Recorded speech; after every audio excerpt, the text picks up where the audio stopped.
بالله من شرور أنفسنا ومن سيئات أعمالنا من يهده الله فلا مضل له ومن يضلل فلا هادي له ونشهد أن لا إله إلا الله وحده لا شريك له ونشهد أن سيدنا وحبيبنا وشفيعنا ونبينا ومولانا محمدا عبده ورسوله أما بعد فأعوذ بالله من الشيطان الرجيم بسم الله الرحمن الرحيم ومن شر حاسد إذا حسد صدق الله العظيم. بزرگان محترم، حضرت سامعین، قرآن کریم کی ایک مختصر سی صورت کی ایک مختصر سی آیت آپ حضرات کے سامنے تلاوت کی. اس آیت میں اللہ تبارک و تعالیٰ نے حسد کا ذکر فرمایا ہے اور اس پوری صورت کے ذریعے سے اللہ تبارک و تعالیٰ نے اپنے محبوب پیغمبر کو حسد سے بچنے کا طریقہ بتلایا ہے. حسد کیا ہوتا ہے؟ حسد کی تعریف کیا ہے؟ حسد کی تعریف یہ ہے کہ میرے بھائی پر میرے ساتھی کو جو نعمت ملی ہوئی ہے اس سے وہ چھین جائے، اس سے وہ ختم ہو جائے، مجھے ملے یا نہ ملے، لیکن اس کے پاس نہیں رہنی چاہیے. اس کو حسد کہتے ہیں. ایک ہوتا ہے حسد، دوسرا ہوتا ہے رشک. رشک کرنا عربی میں تو گردہ بھی کہتے ہیں، یہ جائز ہے. رشک کا مطلب یہ ہوتا ہے کہ یا اللہ آپ نے خدا کو نعمت دی ہے مجھ کو بھی دے دے، لیکن حسد میں کیا ہوتا ہے مجھے ملے یا نہ ملے، اس سے چھینی چاہیے، اس سے ختم ہونی چاہیے. تو رشک کرنا یہ جائز و درست ہے، لیکن حسد یہ گناہ کبیرہ ہے، حرام ہے. اور حسد جو ہے یہ دلوں میں نہیں ہوتا بلکہ نفس میں ہوتا ہے. قرآن کریم میں ہے اللہ تبارک و تعالیٰ نے فرمایا من انفسہم کہ انسانوں کے نفسوں کے اندر یہ چھپا ہوتا ہے. اور اس دنیا کے اندر جو سب سے پہلا عرش پر واقعہ ہوا وہ بھی حسد کی وجہ سے ہوا، اور زمین پر جو سب سے پہلا واقعہ ہوا وہ بھی حسد کی وجہ سے ہوا. آسمان پر سب سے پہلا واقعہ جو ہوا اللہ پاک نے فرشتوں کو حکم دیا کہ تم آدم علیہ السلام کو سجدہ کرو، لیکن عزازیل نے جو طاؤس الملائکہ تھا پوری سرزمین پر سجدے کیے تھے، عبادت کی تھی، گھمنڈ کیا کہ یہ آدمی جو کل پیدا ہوا ہے مجھے حکم دیا جا رہا ہے کہ میں اس کے سامنے جھکوں، میں اس کو سجدہ کروں، ایسا نہیں ہو سکتا. اللہ تبارک و تعالیٰ نے فرمایا ان علیک لعنتی الی یوم الدین، جب تو ہماری بات نہیں مانتا، ہماری بات پر عمل نہیں کرتا، قیامت تک تیرے پر لعنت برستی رہے گی. تو عزازیل نے، شیطان نے حسد کیا کہ کل پیدا ہونے والا آدم مجھے کہا جا رہا ہے کہ میں اس کے سامنے سجدہ کروں، یہ اعزاز تو مجھے ملنا چاہیے تھا، اس اعزاز پر تو مجھے فائز ہونا چاہیے تھا، یہ کیسا ہو گیا. اور اسی طرح سے حضرت آدم علیہ السلام کے یہاں جب اولاد شروع ہوئی تو ایک لڑکا ایک لڑکی ساتھ ساتھ پیدا ہوتے تھے.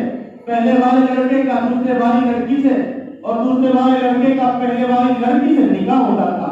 تو حابیل اور قابیل آدم علیہ السلام کے ساتھ جاتے تھے، لیکن حابیل کے حصے میں جو لڑکی آئی وہ حسین تھی، خوبصورت تھی.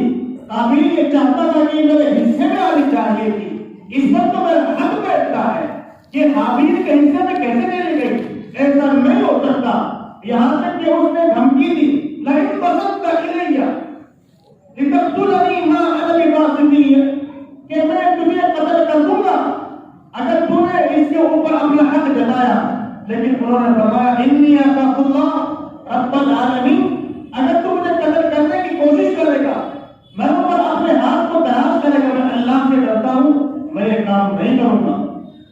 اس بات کے لیے معلوم ہو کہ جتنے بھی لوگ حسد کو مبتلا ہیں وہ سارے قابل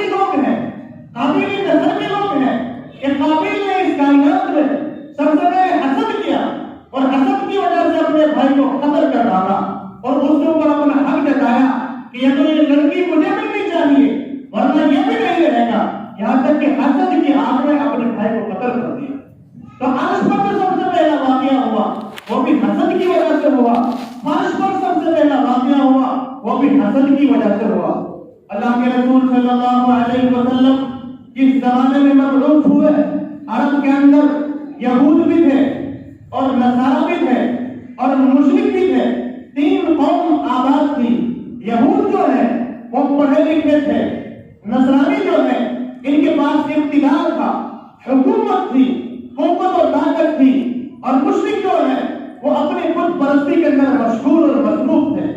لیکن یہود یہ سمجھتے تھے، انہوں نے پڑھا تھا تورات کے اندر اور انجیل کے اندر مثلہم فی التورات و مثلہم فی الانجیل، اللہ پاک نے جس طرح سے تورات میں حضرت محمد مصطفیٰ صلی اللہ علیہ وسلم کی صفات بیان فرمائی تھی، انجیل میں بھی بیان فرمائی تھی، تو انہوں نے آپ کی صفات پڑھ رکھی تھی کہ جو آخری نبی آئے گا اس کے اندر یہ صفات ہوں گی، لیکن وہ یہ سمجھتے تھے کہ وہ ہمارے درمیان میں آئے گا، وہ ہم میں سے ہوگا، اور وہ اگر کوئی دعا بھی مانگتے تھے تو حضرت محمد صلی اللہ علیہ وسلم کے واسطے سے مانگتے تھے، اگر پتہ نہیں کہیں دعا مانگتے تھے تو حضور کے واسطے سے مانگتے تھے۔ لیکن ہوا کیا، انہوں نے یہ بھی پڑھا تھا کہ آسمان پر جب سرخ ستارہ دکھائی دے گا تو اس آخری نبی کی آمد ہوگی، وہ نبی آنے والا ہوگا۔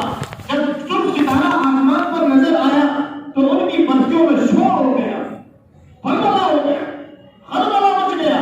اب انہوں نے تلاش شروع کی کہ دیکھا جائے بچہ پیدا ہونے والا کہاں ہے، مدینے میں نہیں لیکن مکہ کے اندر گئے، مکہ کی آبادی مختصر تھی، پتہ چلا کہ عبد المطلب کے یہاں ایک ان کے صاحبزادے عبداللہ، ان کی اہلیہ، ان کے یہاں بچے کی آمد ہونے والی تھی۔ اب ان کے دلوں کے اندر حسد کی آگ بھڑکنے لگی، کیوں؟ حضرت اسحاق علیہ السلام کی اولاد سے سارے کے سارے یہودی اور نصرانی، یہودی اور عیسائی، اور حضور علیہ السلام اسماعیل علیہ السلام کی اولاد میں سے ہے، تو وہ یہ چاہتے تھے کہ جو آخری نبی ہوگا، جس کو آخری کتاب ملے گی، وہ تو بنو اسحاق سے ہوگا، بنو اسماعیل سے نہیں ہوگا۔ لیکن جب ان کو پتا چلا کہ وہ آخری نبی بنو اسماعیل سے ہے، بنو اسحاق سے نہیں ہے، تو ان کو حسد اور جلن شروع ہو گئی، اور پھر انہوں نے کیا کیا؟ قرآن میں ہے نحن ابناء اللہ و احباؤہ، وہ اپنے آپ کو کہتے کہ ہم اللہ کے بیٹے ہیں اور اللہ ہم سے محبت کرتا ہے۔ یعرفونہ کما یعرفون ابناءہم، وہ حضور کو ایسے پہچانتے تھے، ایسے جانتے تھے جیسے اپنے بیٹوں کو جانتے اور پہچانتے ہیں۔ حضور کی نظر میں اجنبی نہیں تھے، لیکن حسد کی آگ اتنی بھڑ گئی ان کے دلوں کے اندر کہ انہوں نے حضور علیہ السلام کی مخالفت کرنی شروع کر دی، اور حضور علیہ السلام کو پھر بکری کے گوشت میں انہوں نے زہر دیا اور دیوار انہوں نے حضور علیہ السلام کے اوپر گرانے کی کوشش کی، اور اپنی انتہا کو پہنچ گئے حضور علیہ السلام کی دشمنی میں۔ معلوم یہ ہوگا کہ حسد جو ہے وہ اتنی بری چیز ہے، حضور نے فرمایا کہ حسد انسان کی نیکیوں کو اس طرح سے ختم کر دیتا ہے، جلا دیتا ہے، خاکستر کر دیتا ہے، جس طرح سے آگ لکڑی کو جلا کر کے خاک کر دیتی ہے۔ اور حضور نے فرمایا کہ میری امت میں وہ چیز پہنچ کر کے رہے گی، وہ مرض پہنچ کر کے رہے گا جو پہلی امتوں میں پہنچا تھا۔ صحابہ کرام نے پوچھا ہے کہ رسول وہ مرض کیا تھا؟ آپ نے فرمایا تکاثر، تنافس، اور آپ نے فرمایا حسد، کہ جس طرح سے حسد پہلی امتوں میں تھا میری امت میں بھی پہنچ کر کے رہے گا۔ اور حضور نے فرمایا کہ ایمان اور حسد ایک ساتھ جمع نہیں ہو سکتے، جو مومن ہوگا، ایمان والا ہوگا، اس کے دل میں حسد نہیں ہو سکتا۔ اور حضور نے فرمایا کہ اللہ پاک کسی بھی مومن سے کوئی نعمت ختم نہیں کریں گے، نہیں ضائع کریں گے اگر مومنوں کے اندر حسد نہ ہو۔ معلوم یہ ہوگا کہ جو بھی نعمت چھنتی ہے، اللہ تبارک و تعالیٰ کسی بھی نعمت کو ہم سے چھین لیتا ہے، وہ حسد کی بنیاد پر چھنتی ہے کہ ہمارے دلوں میں یہ بات رہ جاتی ہے کہ یہ نعمت مجھے ملے یا نہ ملے، لیکن اس سے چھیننی چاہیے، اس سے ختم ہونی چاہیے۔ تو کتابوں میں ایک واقعہ لکھا، پتہ نہیں سچا ہے جھوٹا ہے، لیکن بات سمجھنے کے لیے کہ ایک آدمی نے غار میں جا کر کے اللہ کی عبادت کی، ذکر اللہ کیا، قرآن کی تلاوت کی، اللہ کی طرف سے الہام ہوا کہ ہم نے تیری عبادت کو، تیری ریاضت کو، تیرے مجاہدے کو، تیرے ذکر کو قبول کر لیا، اب بتا تو کیا چاہتا ہے۔ وہ کہنے لگا یا اللہ بس میں تو یہ چاہتا ہوں کہ دونوں وقت کا مجھے کھانا پابندی کے ساتھ مل جایا کرے اور میں تیرا ذکر کروں تیرا فکر کروں تیری یاد میں مست رہوں مشغول رہوں۔ اللہ پاک کی طرف سے روزانہ کھانا اس کو آنے لگا۔ اب ایک رشتے دار نے سوچا کہ یار یہ آدمی روزانہ اس کے پاس کھانا پہنچ جاتا ہے، نہ کماتا ہے نہ محنت کرتا ہے نہ جد و جہد کرتا ہے اور گالوں پر اس کے لالی آ گئی ہے کھاتے کھاتے، کیا وجہ ہے؟ وہ ٹوکنے لگ گیا کہ دیکھنا چاہیے اور اس بات کی ہمیں کوشش کرنی چاہیے کہ یہ پتہ لگ جائے کہ اس کے پاس یہ روزانہ ہانڈی کہاں سے پہنچتی ہے، مرنا اور سلوا کہاں سے پہنچتا ہے۔ اب لوگ رشتے دار کے پاس گیا کہ بھائی کیا وجہ ہے روزانہ دونوں کو کھانا پہنچ جاتا ہے، کھانا مل جاتا ہے بغیر محنت کیے بغیر کمائے؟ کہنے لگا کوئی نہیں، بس اللہ کی مہربانی ہے، اللہ کا کرم ہے۔ کہ نہیں بھائی کچھ نہ کچھ راز ہے اور راز بتانا پڑے گا، اس کا خلاصہ کرنا پڑے گا۔ وہ کہنے لگا بس میں تو گھر میں جا کر کے بیٹھ گیا تھا، اللہ کو یاد کرنے لگا، اللہ کی یاد میں میں نے اپنے آپ کو فنا کر دیا، اللہ کی یاد میں مست و مگن رہنے لگا۔ اللہ کی طرف سے الہام ہوا اور میں نے اللہ سے دعا کی کہ یا اللہ بس دونوں وقت کا کھانا پابندی سے مل جایا کرے، کھانے کے فکر میرے ذہن سے نکل جائے اور بس آخرت جو قبر کی فکر میرے دل میں پیوست رہے۔ اب وہ بھی لگ گیا ذکر کرنے لگا، جب ذکر کرتا رہا ایک وقت ایسا آیا کہ اللہ کی طرف سے اس کو بھی الہام ہوا کہ بھئی مانگ تو بھی کیا مانگتا ہے؟ وہ کہنے لگا یا اللہ بس میں تو یہ مانگتا ہوں جو میرا رشتے دار ہے سلیم، اس کو تو دونوں وقت کی ہانڈی ملتی ہے وہ چھن جانی چاہیے، اس کو وہ ہانڈی وہ کھانا نہیں ملنا چاہیے، وہ تو بھوکا رہنا پسند کروں گا، لیکن وہ اس کے ہونٹوں پر دادی آ گئی، کپڑے اچھے پہن رہا ہے، وہ ماشاءاللہ سرخ ہو گیا کھاتے کھاتے، یہ ہانڈی ختم ہو جائے بس مجھے تو اس وقت سکون ملے۔ تو معلوم یہ ہوا کہ حسد اتنی بڑی بیماری ہے، حسد اتنی بڑی خطرناک چیز ہے۔ عمر فاروق رضی اللہ تعالیٰ عنہ فرماتے ہیں کہ جب انسان کو کوئی نعمت ملتی ہے اللہ کی طرف سے تو حاسدین جو اس کی طرف متوجہ ہو جاتے ہیں۔ امیر معاویہ رضی اللہ تعالیٰ عنہ فرماتے ہیں کہ حسد کرنے والا اسی وقت خوش ہو سکتا ہے کہ جب آپ سے وہ نعمت چھن جائے اللہ کی طرف سے آپ کو جو نعمت ملی ہے۔ جب تک وہ نعمت نہیں چھنے گی تو حسد کرنے والا کبھی بھی آپ سے خوش نہیں ہو سکتا۔ امام ابو حنیفہ رحمۃ اللہ علیہ جلیل القدر امام ہے، امام اعظم ہے، لاکھوں مسائل لوگوں کو بتائے، لیکن ان کے بھی لوگ حاسد تھے۔ اس دنیا میں تو ہر انسان سے کوئی انسان ملے گا ہی نہیں جس کے کوئی حاسد نہ ہو، حسد کرنے والے نہ ہو۔ جب اللہ کے رسول صلی اللہ علیہ وسلم کے لوگ حاسد نہیں کہ جو رحمت للعالمین تھے پوری کائنات کے لیے، تو آپ کی اور میری حسدی کیا ہے؟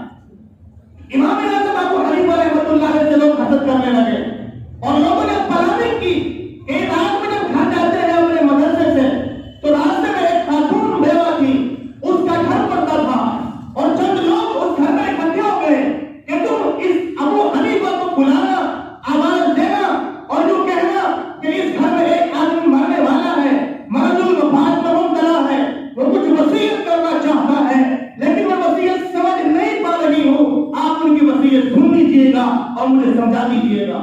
امام صاحب رحمۃ اللہ علیہ اندر گئے، دیکھا کہ وہاں تو حاسدین کا ٹولہ بیٹھا ہوا ہے اور انہوں نے امام صاحب کو پکڑ لیا اور حاکم وقت کو کہا کہ آپ جس کے علم کے شیدائی ہیں، جس کے تقوی و طہارت کے شیدائی ہیں، جس کو آپ تقوی کا امام بتاتے ہیں، جس کے بارے میں آپ یہ کہتے ہیں کہ اللہ کی معرفت اس کو حاصل ہے، وہ آپ کے آج لگے ہاتھوں ہم نے پکڑ لیا ہے، ایک بیوہ کے گھر میں پکڑا گیا ہے اور ہم وہاں موجود تھے، ہم نے اس کو دیکھا ہے۔ حاکم وقت رات کا وقت تھا لیکن فوراً آرڈر جاری کر دیا کہ اس عورت کو بھی اور ابو حنیفہ کو بھی قید میں ڈال دیا جائے، صبح مقدمے کی سنوائی ہوگی۔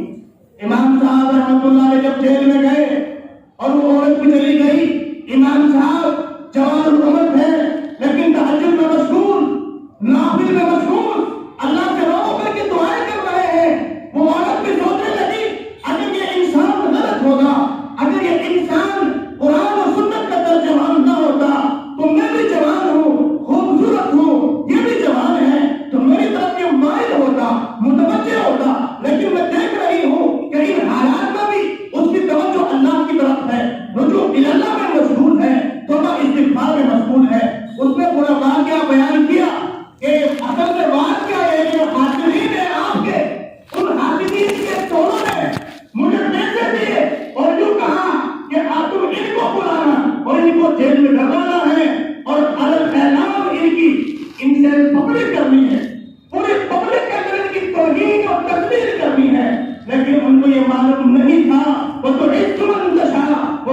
والتشاء، عزت و ذلت تو اللہ کے ہاتھ میں ہے. ہم کسی کو ذلیل نہیں کر سکتے، نہ کسی کو عزت دے سکتے ہیں. یہ اللہ نے اپنے اختیار اور اپنے قبضے میں یہ چیزیں رکھی ہیں. امام صاحب نے کہا کہ ایک ہی مسئلہ ہے، اس سے نکلنے کا ایک ہی حل ہے، اور وہ حل یہ ہے کہ تو روز ہو کر کے جن دربار میں ہے، گیٹ پر بیٹھا ہوا ہے، اس سے یوں کہو کہ بھائی گھر میں ایک ضروری کام ہے میرا اور وہ رہ گیا اور میں وہ کر کے واپس آ جاؤں گی، آپ میرے ساتھ چلنا. صبح کو نہ معلوم میرے ساتھ کیا معاملہ ہو کیا نہ ہو، مجھے جیل میں لمبی قید کی سنا دی جائے یا مجھے قتل کر دیا جائے. اب وہ چار بجائے نے آنسو گرا دیے اور امام صاحب نے فرمایا اگر یہ تم کو جانے کی اجازت دے دیں تو تم ڈائریکٹ میرے گھر جانا اور گھر جا کر کے میری بیوی کو پورا یہ واقعہ سنانا اور یہ برقع ان کو دے دینا اور وہ برقع اوڑھ کر کے میرے پاس آ جائے گی یہاں جیل میں. اب ان کو اجازت مل گئی اور وہ امام ابو حنیفہ رحمۃ اللہ علیہ کی گھر پہنچی اور امام صاحب کی اہلیہ کو پورا واقعہ سنایا اور امام صاحب کی اہلیہ برقع پہن کر کے سیدھے جیل میں پہنچ گئی. جب صبح ہوئی دربار لگ گیا، حاضرین بڑی تعداد میں جمع ہونے کے دیکھ آج ابو حنیفہ کا کیا بنتا ہے، کیسی اس کی توہین و تذلیل ہوگی.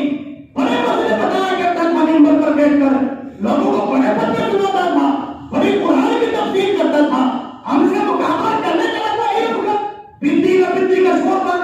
آج اس کی ساری حقیقت کھل جائے گی اور آج کے بعد ہمارے مقابلے کے لیے سامنے نہ آ سکے گا.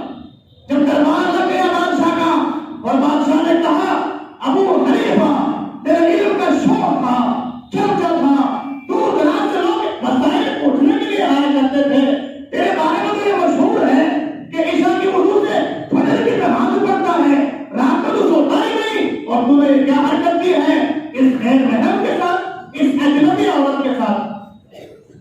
امام صاحب نے فرمایا عورت اجنبی نہیں ہے، یہ تو میری بیوی ہے. آپ کی بیوی؟ کہ آپ کی بیوی کیسے ہو سکتی ہے؟ کہ دیکھو مجلس میں میرا شوہر کھڑا ہوا ہے، ان کو بلواؤ اور وہ ان کا چہرہ دیکھیں گے. امام اعظم ابو حنیفہ رحمہ اللہ کے شوہر کو بلوایا گیا اور ان کو چہرہ دکھایا. کہنے لگا ہاں بھائی یہ میری بیٹی ہے اور بھلا اشخاص کے سامنے ان کی گواہی میں نے ان کا نکاح ان کے ساتھ کیا تھا. بتانے کا مقصد یہ ہے کہ اللہ نے عزت رکھی امام اعظم ابو حنیفہ کی، لیکن حاضرین نے کیا کیا چالیں چلی ہے، بدنام کرنے کی، تذلیل کرنے کی، توہین کرنے کی. اور اس سے یہ بھی معلوم ہو گیا کہ ساری دنیا اگر کسی کی توہین کرنے لگے، تذلیل کرنے لگے، بے عزتی کرنے لگے تو اللہ نے جیسے ابو حنیفہ کو عزت عطا فرمائی، ابو حنیفہ کا اکرام کیا کہ بھائی مدینہ میں سارے لوگ ابو حنیفہ کی توہین کرنے چلے تھے، اللہ نے ان کو ذلیل و خوار کر دیا اور ابو حنیفہ کو سرخرو کر دیا.